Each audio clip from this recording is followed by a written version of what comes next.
In this video, I'm going to tell you more about mini volleyball rules. I will speak about contact with the ball, court size, team composition, net height, duration of play, player rotation and substitution, and point scoring.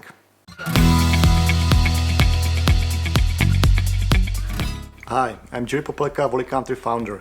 You can find volleyball advice, tips and exercises on our YouTube channel.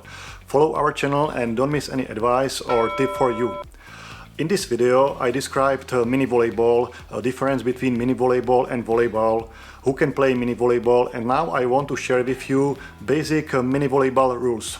It can be observed that mini volleyball is played with a number of informal rules. This is, however, a necessary move because of the purpose the game aims to achieve. The rules we will discuss here are divided into categories, namely contact with the ball, court size, team composition and size, net height, duration of play, player rotation and substitution, point scoring. All of these combine together in different ways to create a unique playing experience for children. I'm going to explain you all these points in more details. In volleyball one-on-one, a player is not allowed to take more than one consecutive touch, and the team not more than 3 before sending the ball over to the opponent's half of the court. However, in mini volleyball, a team doesn't have to make 3 compulsory touches. Sometimes the ball can be caught and tossed. The rules as to whether a player can take multiple touches before crosses the court varies from competition to competition too, with some not allowing multiple touches while others allow a player to have 2 touches at some point in the competition. If looked at more strictly, it can be argued that while players are made to send the ball out in attack while playing standard volleyball with its sets of rules, mini volleyball seeks to help players learn to keep the ball in the game and to foster better participation. Also, with the number of compulsory touches, it becomes easier for players to get more involved in the game and reduce the incidence of standing around. PE teachers reported that this catching and tossing of the ball brings down the learning curve to allow newbies navigate playing the game even more easily. The catch and release of the second contact also helps to correct the ball's trajectory as well, and if not more importantly, help kid players work on tactics both defensively and offensively together, thereby ensuring that players are not just learning to volley the ball but also gaining knowledge on how to involve tactics in their overall game. In general, the size of a mini volleyball court is variable and does not exactly need to have defined values.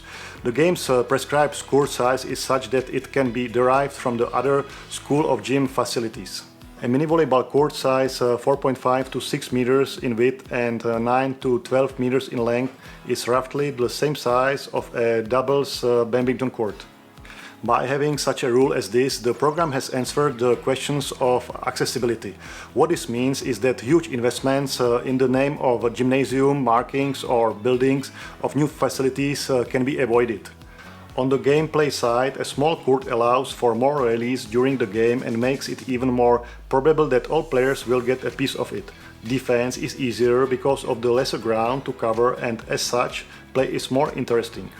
Since PE teachers and coaches are hoping to get people's participation levels to increase, a court size such as this is the best. It can also be increased or decreased as necessary to cater for other variables like older players, more or less numbers of players on the court, and so on. When the players of mini volleyball are outgrowing this scaled-down game, the court size should be gradually widened or to accommodate them more.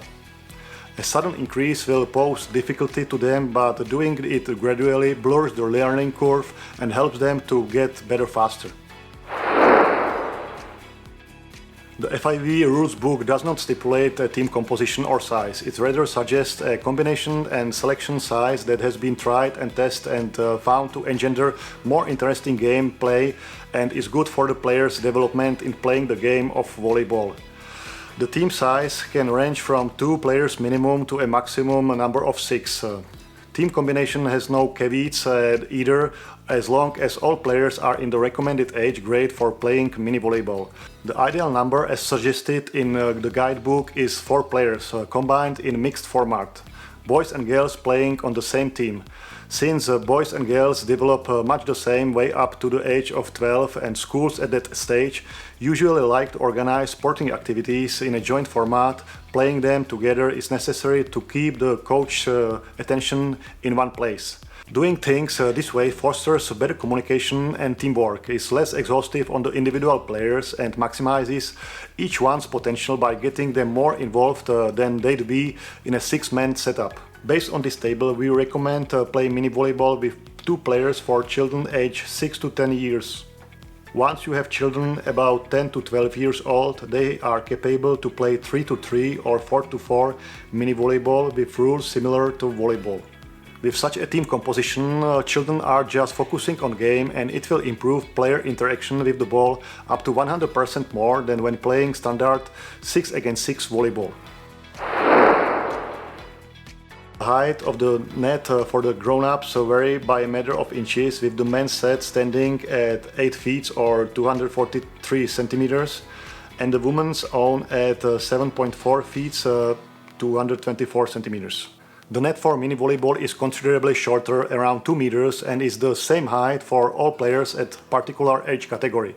Due to the consideration of children's height and the combination play, a one-size-fits-all lower net model like this is good option. When players are getting too tall for this net, it becomes obvious that they have outgrown the mini version of the game and are ready for progression to the higher net or main game. The net may be also lowered in practices a few inches to let children learn more easily. Just as it entails the main game, the duration of mini volleyball is based most times on points scored. It is played in sets, with each set reaching a maximum of 15 or 25 points depending on the age of the players or other factors the organizers consider being important. Younger children are usually made to play to 15, while older ones head for 25. However, some tournament organizers time their matches. It's very useful to play game for specific time. For example, 7 minutes when you organize bigger tournament with more than 50 teams playing on several courts. Then you have better control and you can play more matches starting at the same time. Other times, a point differential system is employed, usually 10 points. In such a case, no team is allowed to be ahead of the other by 10 points. If this happens, the game is called off and declared a victory in favor of the leading team. When we start with children aged 6 to 10 years, player rotation is not so important. We want the children to play to enjoy the game. All the players and teams are usually expected to be positioned within the confines of its own court as the moment the server hits the ball. The front row players are the attacking players with the setter on the front right side and the primary hitter positioned on the front left side. The players in the back row are passers.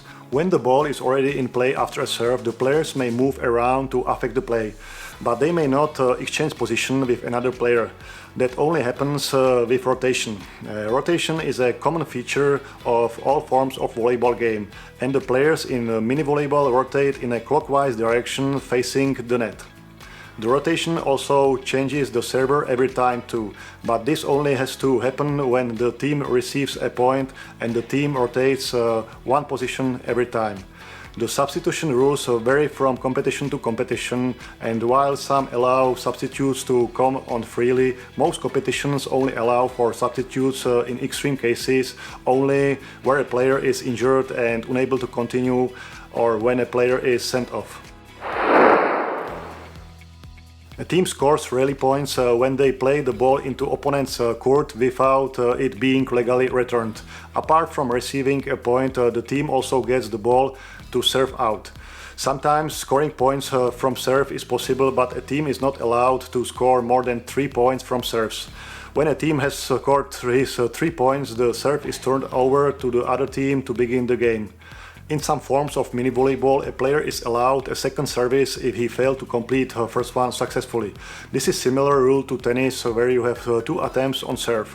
There are a number of other rules, for example the one regarding the making of mini volleyballs, with regulations ensuring that the games must be played with lighter and smaller version of a standard ball more suitable for children.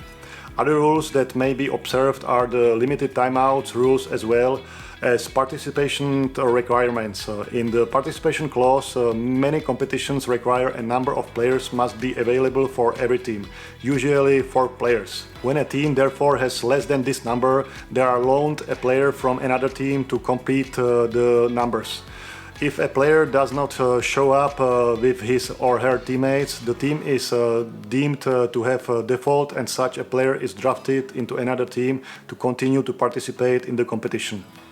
I believe I answered all your basic questions about mini-volleyball rules. If you want to learn how to teach children mini-volleyball, try our great online mini-volleyball course where you learn how to train with children playfully. I'll see you in the next video. Bye.